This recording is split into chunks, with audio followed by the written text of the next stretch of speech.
ఊర్లో వీధి దీపాలు అడిగినా, కాలేజీలను అడిగినా, ఏ అభివృద్ధిని అడిగినా దాన్ని ఎవరు చేశారంటే తెలుగుదేశం అని చెప్పే పరిస్థితిలో ఉంది. మీ ఎమ్మెల్యేగా నేనే చేశానని మీ అందరికీ సగర్వంగా విజ్ఞప్తి చేస్తున్నా. మళ్ళీ 2004 నుంచి 14 వరకు ఆ పొజిషన్ లో ఉన్నాం. మళ్ళీ పోరాటాలే. 14 నుంచి 19 వరకు మళ్ళా అధికారంలో ఉన్నాం. అభివృద్ధిని పరిగెత్తించాం. నా జీవితంలో ఎప్పుడు చూడలేదు 1924. అది ఒక పేడ కళ అవునా కాదా తమ్ముళ్ళు అడుగుతున్నా. ఏమమ్మా ఆడబిడ్డలు అవునా కాదా అని అడుగుతున్నా.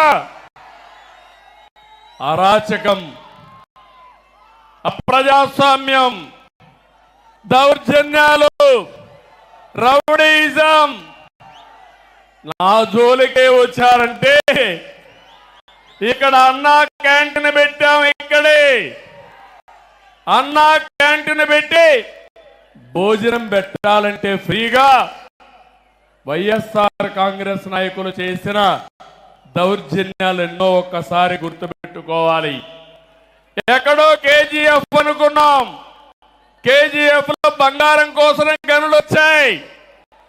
కుప్పంలో గ్రనైట్ మొత్తం వేసేసి మళ్ళా కేజీఎఫ్ ను మరిపించే విధంగా దోపిడీ జరిగింది. అవునా కాదా అని మిమ్మల్ని అడుగుతున్నా.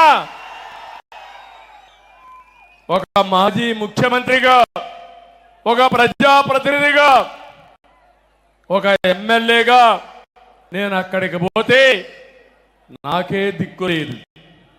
నేను కుప్పానికి వస్తున్నానంటే జీవో నెంబర్ 1 తీసుకొచ్చి మన మీదనే దాడులు చేసి మన వాళ్ళనే కేసులు పెట్టి 30 మందిని దగ్గర 10 మందిని 30 రోజులు జైల్లో పెట్టారు.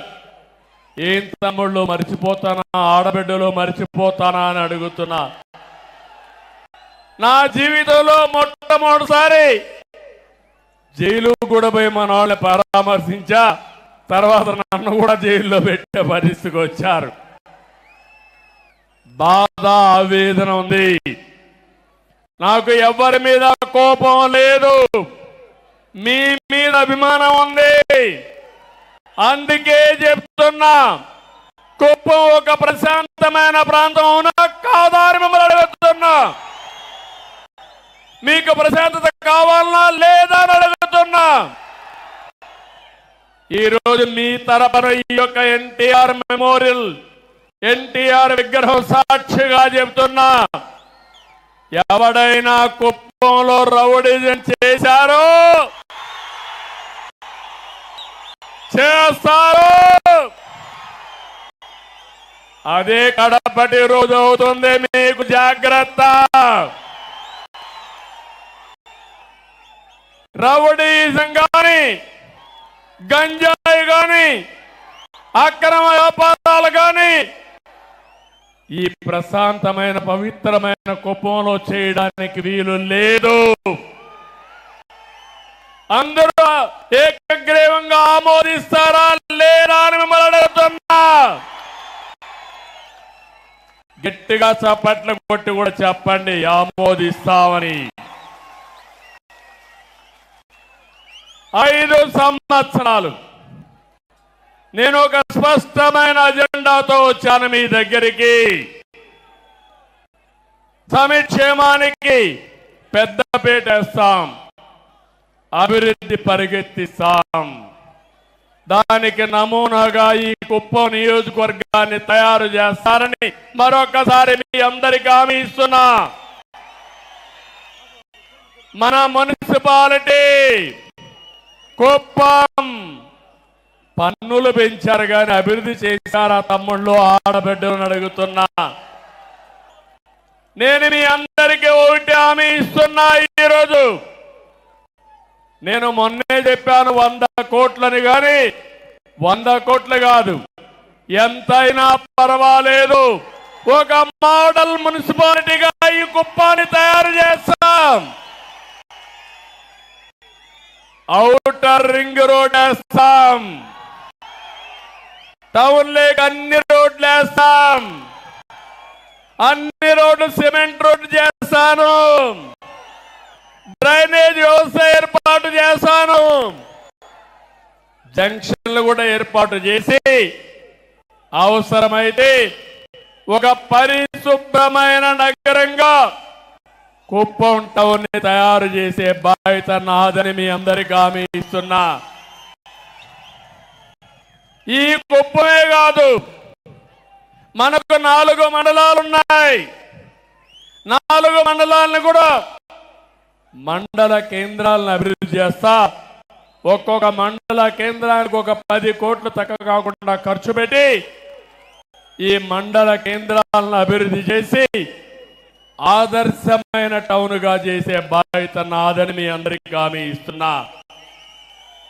అన్ని పంచాయతీల్ని మేజర్ పంచాయతీ 2 కోట్లు ఖర్చు పెడతాం, మైనర్ పంచాయతీ 1 కోటి రూపాయలు ఖర్చు పెడతాం. ఇవన్నిటికీ ఎస్టిమేట్స్ తయారు చేపిస్తా. పని ఈ రోజు నుంచే ప్రారంభం అవుతుందని మరొకసారి హామీ ఇస్తున్నా. ఇది కాకుండా మీ గ్రామాల్లో గ్రామ సభలు పెట్టి త్రాగునీరు, డ్రైనేజ్, వీధి దీపాలు ఇలాంటి కనీస మౌలిక సదుపాయాలు ఏవైతే అవసరముందో అదే మాదిరిగా వేస్ట్ కాంపోస్ట్ పెట్టాం. మనం ఊర్లో ఉండే చెత్తంతా తీసుకొచ్చి ఎరువుగా మార్చి కాంపోస్ట్ ఎరువుగా ఉపయోగించాలని చెప్పి ఆలోచించాం. ఆ షెడ్లన్నీ ఈరోజు వైఎస్ఆర్ కాంగ్రెస్ నాయకులు వాళ్ళ రంగు కొట్టుకున్నారు, కానీ అక్కడ మాత్రం ఎలాంటి కార్యక్రమాలు లేవు. అందుకే మీకు హామీ ఇస్తున్నాను, కుప్పంలో ప్రతి ఒక్క పంచాయతీ ఒక మంచి పంచాయతీగా, పరిశుభ్రమైన పంచాయతీగా తయారు చేసే బాధ్యత నాదని మీ అందరికీ హామీ ఇస్తున్నా. త్రాగునీరు ఎప్పుడో వాటర్ స్కీములు పెట్టాం. ఎన్టీఆర్ సుజల స్రవంతి కింద 2 రూపాయలకి 20 లీటర్లు నీళ్లు ఇస్తే దాన్ని సర్వనాశనం చేశారు. మళ్ళీ హామీ ఇస్తున్నాం, ప్రతి ఒక్క ఇంటికి కొళాయి ద్వారా నీళ్లు ఇచ్చే బాధ్యత తీసుకుంటాం. ఇదే కాదు, ఎన్టీఆర్ సుజల స్రవంతి కూడా మినరల్ వాటర్ ఇవ్వడానికి ముందుకు తీసుకుపోతాం. దీన్ని కూడా ఎస్టిమేట్ చేపిస్తా. వార్ ఫుటింగ్ లో ఈ పనులన్నీ అవుతాయని చెప్పి నేను మీకు తెలియజేస్తున్నా. ఒక పక్క అన్ని గ్రామాలకు రోడ్లు ఇప్పించే బాధ్యత తీసుకుంటాం, ఊర్లో సిమెంట్ రోడ్లన్నీ వేసే బాధ్యత తీసుకుంటాం, పొలాలకు కూడా రోడ్లు వేసే బాధ్యత తీసుకుంటామని మీ అందరికీ హామీ ఇస్తున్నా. దీంతో పొలం నుంచి ఏ మార్కెట్కి పోవాలన్నా వ్యవసాయ ఉత్పత్తులు సుజావుగా తీసుకుపోయే కార్యక్రమానికి శ్రీకారం చుడతాం.